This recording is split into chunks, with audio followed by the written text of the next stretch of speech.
Baik, bismillahirrahmanirrahim. Assalamualaikum warahmatullahi wabarakatuh. Selamat siang, kelas 7B. Hari ini kita akan melanjutkan pembahasan kita pada sebelum lebaran kemarin. Sebelum lebaran kemarin kita membahas tentang perubahan iklim. Salah satu penyebab dari perubahan iklim itu adalah pemanasan global. Tapi kita belum membahas lebih lanjut tentang pemanasan global itu apa sih gitu. Nah, kita masuk ya. Pemanasan global itu adalah sering juga disebut global warming, peningkatan suhu rata-rata atmosfer, laut dan daratan bumi yang disebabkan oleh beberapa faktor. Kemungkinan besar itu disebabkan oleh meningkatnya konsentrasi gas-gas rumah kaca akibat aktivitas manusia melalui efek rumah kaca. Kemarin itu gas-gas yang menyebabkan efek rumah kaca itu yang paling besar adalah berasal dari polusi pembakaran yang tidak sempurna, yaitu karbon dioksida. Nah, kemudian efek dari pemanasan global ini adalah terjadinya perubahan iklim. Oke, kita lanjut. Penyebab pemanasan global tadi yang pertama efek rumah kaca, yang disebabkan beberapa gas yang terjadi di bumi atau yang dihasilkan di bumi yang itu kemudian menutupi atmosfer kita, ya. Contohnya adalah karbon dioksida dan metana.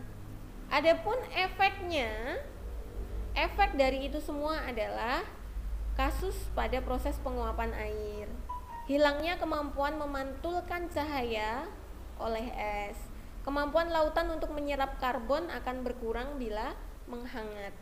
Kemudian efek yang selanjutnya adalah penggundulan hutan. Penyebab yang selanjutnya adalah penggundulan hutan.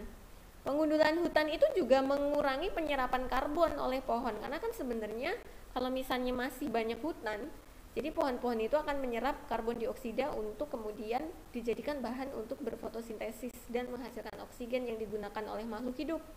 Tetapi ketika hutan-hutan itu atau pohon-pohon itu kemudian berkurang, otomatis menyerap karbon dioksidanya pun berkurang, sehingga menyebabkan karena karbon dioksida itu tidak diserap sama pohon, jadi tambah deh 20% gitu ya, yang kemudian berseliweran di muka bumi ini, yang itu kemudian bisa menutupi atmosfer kita, menyebabkan efek rumah kaca. Dari efek rumah kaca itu akan menyebabkan pemanasan global, yaitu panas dari sinar matahari yang tidak bisa terpantul kembali lagi ke atmosfer karena tertutup, yang itu kemudian saking panasnya bisa mengubah iklim. Dampak dari atau efek dari pemanasan global, kalau tadi penyebab ya, nah ini dampak. Yang pertama adalah iklim mulai tidak stabil. Betul, jadi daerah kutub dan subtropis itu yang biasanya dulu beriklim dingin gitu ya, banyak esnya, tapi ketika suhu bumi naik, maka yang terjadi adalah esnya pun akan mencair. Ketika es mencair, maka volume air lautnya pun akan bertambah. Ketika volume air laut bertambah, maka kemudian luas daratan itu menyempit, gitu ya. Kemudian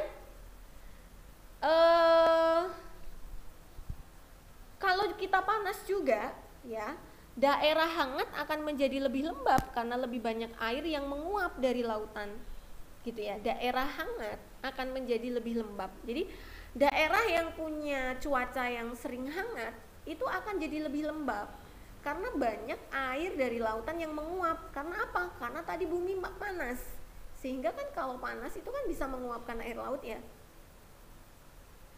Kemudian nanti akan kelembapannya tinggi, curah hujannya meningkat di daerah tersebut.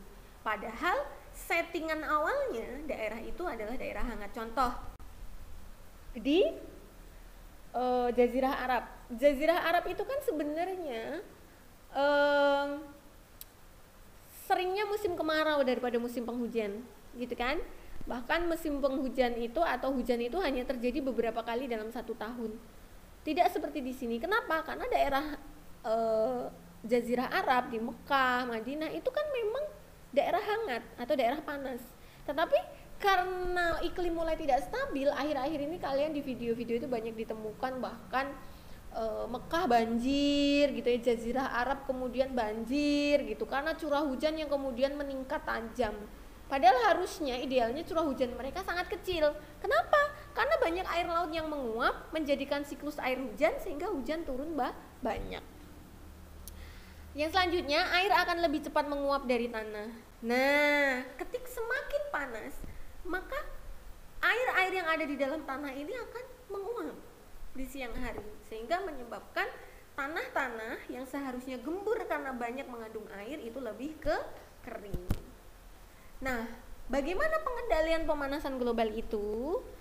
Hal sederhana yang dapat kita lakukan untuk mengendalikan atau mengurangi global warming itu adalah satu, menanam banyak pohon, jelas, agar karbon dioksida bisa terikat gitu.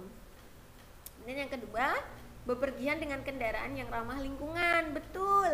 Contohnya sepeda. Maka saya sangat mengapresiasi kalau kalian sekarang lebih sering memakai sepeda kemana-mana, berolahraga, karena itu banyak sekali manfaatnya selain juga ramah lingkungan. Agar karbon yang dihasilkan dari pembakaran mesin motor kalian itu bisa diminimalisir.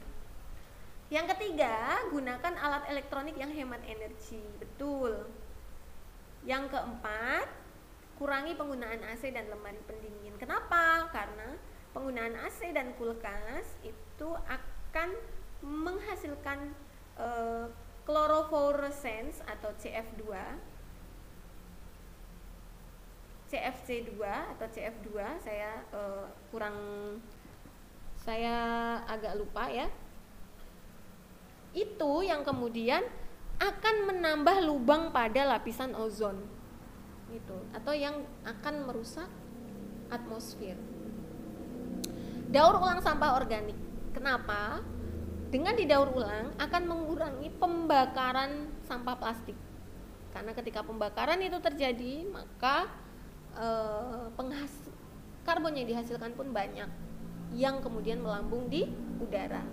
Pisahkan sampah kertas, plastik, dan kaleng agar dapat disiasati gitu ya. Betul, karena sampah plastik dan kaleng itu yang susah untuk diuraikan dan ujung-ujungnya nanti cuma dibakar doang.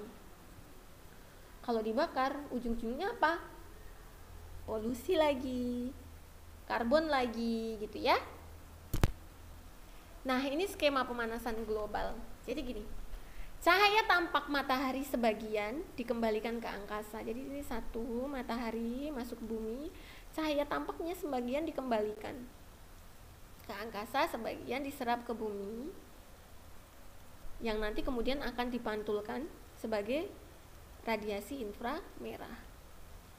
Radiasi matahari melalui atmosfer. Nah, ini masuk. Kebanyakan radiasi matahari diserap oleh permukaan bumi dan memanaskan. Yang dari matahari ini masuk, diserap oleh bumi. Radiasi inframerah dipancarkan oleh permukaan bumi. Jadi ketika sinar matahari masuk, maka nanti akan ada yang dipantulkan lagi, yang sangat panas itu, sinar inframerah namanya, dipancarkan kembali lagi ke angkasa atau ke atmosfer. Radiasi inframerah yang dipancarkan kembali oleh bumi diserap oleh CO2 di atmosfer. Karena tadi kita kebanyakan karbon dioksida di atmosfer karena aktivitas-aktivitas manusia yang polusi tadi, kan banyak tuh di atmosfer.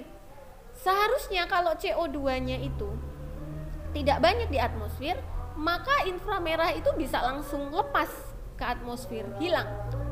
Tetapi kenapa? Karena ada CO2, maka tidak semuanya bisa lepas ke angkasa. Nah, itu sebabnya kita harus mengurangi CO2. Kenapa? Karena CO2 itu akan memerangkap sinar inframerah itu untuk kembali lagi ke bumi. Yang kemudian sinar inframerah yang kembali ke bumi itu yang kemudian menyebabkan pemanasan global dan meningkatkan suhu bumi yang berdampak tadi banyak banget. Gitu ya. Maka pesannya adalah mari jaga bumi kita, minimalisirlah penggunaan apapun yang bisa membuat karbon dioksida terproduksi banyak, karena itu bahaya. Ya, akan mengembalikan sinar jahat inframerah yang harusnya lepas ke angkasa balik lagi ke bumi dan memanaskan bumi. Gitu. Tadi ya pencegahan pemanasan global, tadi ada reboisasi, pemakaian kendaraan bermotor dikurangi. Oke, itu saja yang bisa Ustazah Widya sampaikan. Kita lanjut ke forum diskusi.